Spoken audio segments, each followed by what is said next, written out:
Today, we're going to talk about OpenDNS. Now, if you're highly technical and you're looking for a deep dive on DNS services or perhaps the features of OpenDNS, this video is probably not for you. This video is really intended for the everyday parent out there that's looking to safeguard their children while they're on the internet. I've spent my whole career in technology and I focus heavily on information security. And over the years, I've been asked many questions about what is the best way to safeguard that internet experience. Now, while there are many solutions that are out there, I always find myself going back to OpenDNS, and I always suggest to people, go to OpenDNS.com and take a look at it. Well, what I've come to find out is that many people go out there and they're still confused by the process. So I thought it'd be a good idea to put together a video and hopefully simplify what OpenDNS does and how it can really help you out, and also how you can implement it. So what we're going to do is I'm going to paint a picture for you about how OpenDNS fits into the grand scheme of things and what DNS does for you. And then we're going to take a look at how to change and modify a router. And that might sound more complicated than what it really is, so it's pretty simple. And keep in mind that while you're watching this video, and if you have any questions, there are a lot of different routers out there and you're not quite sure how to set it up and modify it, feel free to post your question in the comments. I'll keep an eye on it and do my best to help, and I'm sure other viewers of this video will do the same. And that's what the internet's all about, is sharing information. So after we take a look at the router, we're going to go ahead and jump into OpenDNS, and we'll look at my account. And we'll take a look at some of the statistics that OpenDNS provides, and we'll take a look at how you can filter the sites that people can go to and not go to. And I'll kind of show you just from a high level how that works out. So hopefully this video will really help you out, and let's go ahead and just jump right into it. Please forgive my chicken scratch as we get going, and I'll try to make this quick and painless and educational. So let's start off. What we have is right here, let's go ahead and start off with your house. And let's start off with what is inside your house. So most likely inside your house you have some PCs and you have some other devices. You might have an iPod or two, you might have a Wii, you might have an Xbox, and any device that connects to the internet, etc., etc., etc. Okay, so the other thing you're going to have inside your house will be a Wi-Fi router. Okay, so the other thing you're going to have will also be a modem. This will be like your cable modem, if you have cable. So you're going to have a modem of some type right here. And the way this works is all of these devices communicate back and forth with your router. And the router plays an important role because it assigns what's called an IP address. So that way it knows how to communicate. And you don't really need to be overly concerned with how the IP address situation works, but you need to know that an IP address is actually a set of numbers. Okay, so that's important to understand because it is the foundation of how communication works on the internet. And we're going to touch on this in just a minute, and why DNS is important and why a router is important. So let's just take, for example, you are on your PC, and again, your PC is going to communicate with your Wi-Fi router. Your router communicates with the modem, and the modem reaches out to the internet via the ISP, which is your internet service provider. This could be UVerse, Bright House, Comcast, etc. Now, the ISP has something very important to your router and the communication, and that is called DNS servers. Now, what is DNS? What does it do? Well, DNS translates domain names into IP addresses. So we'll just stay at that level for now. So let's say you're on your PC and you want to go to Google. So what you do is you type in google.com in your browser. A little off on that, and there you go. So you type google.com in your browser, and what happens is that it makes its way through this path, again, through the router, through the modem, and out to your ISP into the DNS. And so what happens is that it looks like this. DNS gets it, and DNS translates this, again, into a set of numbers. Okay? And then you are back on your merry way to your destination. And in this case, this brings up the nice, homepage of Google. Those sets of numbers actually point you to the server that the website is hosted on. Okay, so in this case it's Google, and you get this nice Google site. Okay, so what happens with OpenDNS? Well, OpenDNS takes the place of your ISP's DNS, and what's really important about this are two things. One, it provides filters. So this allows you to leverage filters for your DNS. So for example, you could filter out specific sites and categories, and that's very helpful. The other thing that it offers, which I find to be extremely helpful, is statistics. So it provides some very good statistics about sites that have been visited, the number of times those sites have been visited, and if you have sites on a blocked list, it will also show you any site that was blocked. So if someone attempted to access it, it will let you know that someone attempted to access it, and it'll let you know how many times. So that is the importance of OpenDNS. Now you're looking at this and you're thinking, well, how does this work, right? How do we make this change? Well, what happens is right here inside your Wi-Fi router, you have an entry, and you have two of them, and they are for DNS servers. So you have two entries, and right now, chances are they are routing to your ISP's DNS. What we're going to do is I'm going to show you with my router where this change can happen, and in order to use OpenDNS, we make this modification and we point the DNS servers to OpenDNS servers. Okay, so we point this to their DNS servers, and I'll show you how that's done. Okay, so two things we need to do to make this happen. One, you will need to create account. Okay, so you're going to create an account with OpenDNS, and by the way, that is free. Now, they do offer some paid services for business classes and for some extended statistics and things like that, but we're just going to focus on the free account for now. The other thing that we need to do is we need to modify the router. These two things, this is all we need to do to take advantage and leverage OpenDNS. And so we're going to go ahead and jump into that now. There are a lot of different routers out there. I'll show you a modification to a Belkin router, which is what I currently have and what I use. OpenDNS on their website, they have a lot of good documentation on how to modify a wide range of routers, but they're all relatively the same. So we're going to go ahead and jump into my router, and then we'll do a quick walkthrough of OpenDNS. We'll take a look at my account and what that looks like, and hopefully that will help paint an even better picture for you. So let's go ahead and jump into it. So here is my router, and as I mentioned before, I'm using a Belkin router, and you might be using something different. There are a lot of different routers out there, and keep in mind, if you take a look at OpenDNS, and we'll do that, and we'll look for some documentation, and if I can, I'll post a link back to where they get into a deeper discussion around how to modify various routers. You know, if you have questions and you're not able to figure it out, just feel free to post a comment. I'll do my best to help. I have experience with a lot of different routers, and maybe I can help you out. But your router, you will have an IP address to get to your router.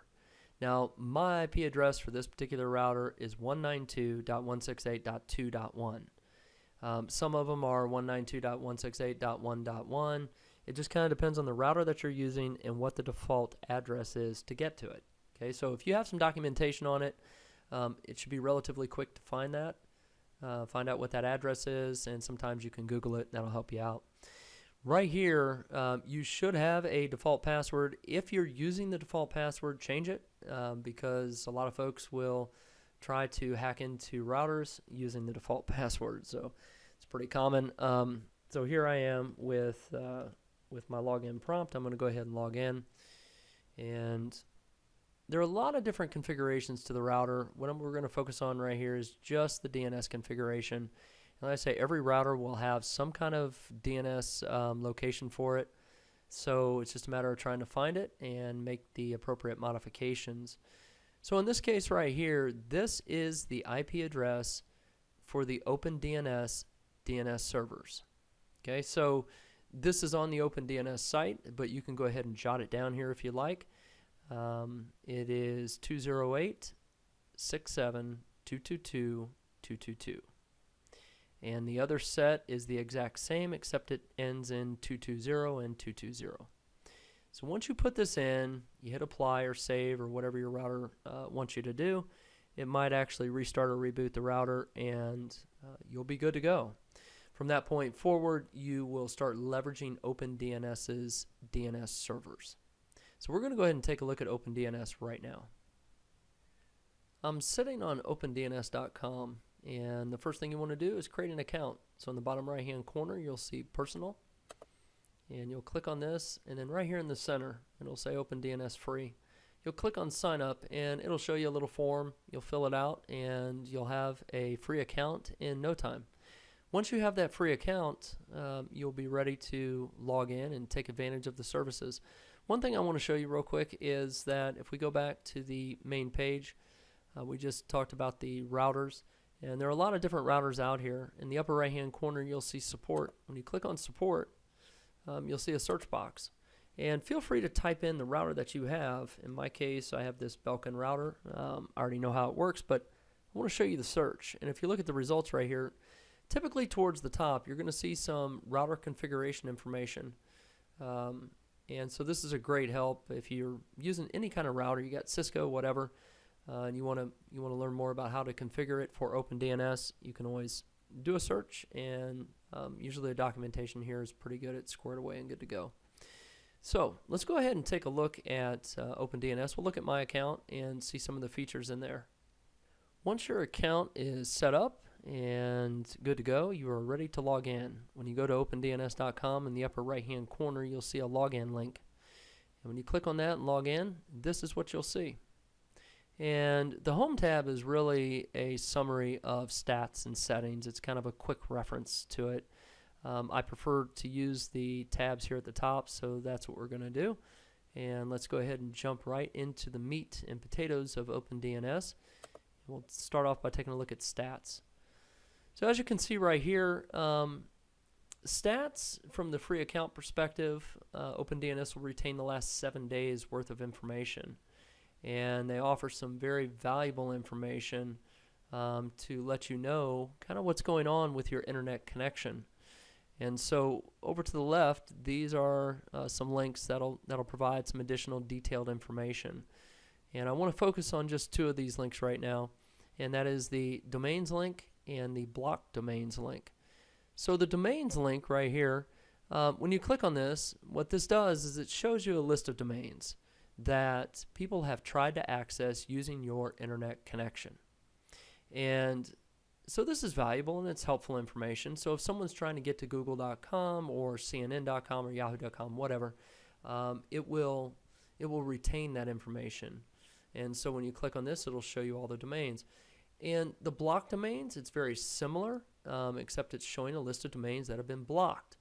And so you're probably thinking, well, how do you identify blocked domains? That's where settings comes into play. So we're going to go ahead and jump on settings right now. And when you take a look at settings, you have your IP address right here. It's linkable. So I'm going to go ahead and click on it. And this takes you to your web content filtering. And this is really where you can kind of jump in here and do a deeper dive of the categories you want to filter on. And right here, OpenDNS provides some general classifications. So if you kind of want a high lockdown, you're going to select high, moderate, or low. And off to the side here, it kind of lets you know. If you go with high, it's 26 categories, moderate's 13, low is 4. And if you wanted to, you can select none, right? None saying, hey, nothing's blocked, it's wide open. That's how most people are set up today anyway. So I also wanted to show you custom. So for the sake of this tutorial, I selected custom, and it shows all the categories down here. and you can come to these categories, and you can you can custom select the categories you want. And so it's helpful to have that little feature right there. Now, keeping in mind that categories are, it's a general lump of the sites that you go to visit. So it's not great, but it is definitely a good start in the right direction. Now, you might be thinking, hey, you got specific sites you want to block. That's not a problem. And you may also have specific sites that you do not want blocked. So just to the bottom here, you'll see right down here, it talks about manage individual domains. So this is where you would key in, say for example, you always wanted to block yahoo.com. So you key in yahoo.com right here, select always blocked, and you would add the domain button right here, and that'll add it to your list. And likewise, here's an option for never block. So it might be that one of the categories might be inadvertently blocking a site that you really want to get to. So that's where you'd come down here and put that site in and say, hey, never block it. And so that way the rest of the category is still working, and the one site you really want to get to will still allow you to do so. So hopefully that this will really help you out. Feel free to get in here and kind of play around a little bit. We're going to take a look here at the security link as well. So the security link, which is here on the left hand side, this provides some additional information which is helpful. So malware, botnet protection. So you're probably familiar with malware. You've at least heard of it. That's the stuff that gets on your machine and can slow it down and cause all kinds of little problems. So this is some basic protection against malware. It's not going to be, it's not 100% proof, but again, it's a good step in the right direction. Phishing protection is another option here. So phishing is where people are trying to solicit information from you, and you might receive an email on it, or in this case it might be a website that you go to, and it's a way for people to try and get your personal data. So they got some basic phishing protection built into OpenDNS, which is kind of helpful. So I leave these two checked, and hopefully this information helps you out. And that's really the heart of OpenDNS. It's the stats, and it is the web content filtering, and you got a few additional security features here, which, like I say, I check these. These might be checked by default, but I would go ahead and take a look at that to ensure they are checked, because it's helpful to have those selected. So if you have any questions, feel free to post a comment, and I'll do my best to help you out. Again, if you also have a router and you're not able to find any information on it, let me know, and I'll do my best to help. So hopefully this puts you on the right path. And if you're a kid and you're watching this, understand why parents do it. So we do this to try and safeguard your experience on the web. Now, we know as you get older that eventually, you're going to be in the deep end of the pool, and hopefully by that point you'll have a solid foundation to stand upon, and it'll put you in better shape. So just understand that it's the intent that as parents, we're really, really trying to help you. That's really what this is all about. And without filtering in place, the internet is like the wild, wild west. It's like lawless, and it can be dangerous. So this is just one tool. It's one technique that parents have at their disposal. So hopefully this will really help you out if you're a parent. And again, let me know if you have any questions. Thanks for watching the video. If you liked it and it helped you, give it a thumbs up, because it helps with the search engine rankings, and it'll help other parents find the video and all that good stuff. So thanks again. Have a great day.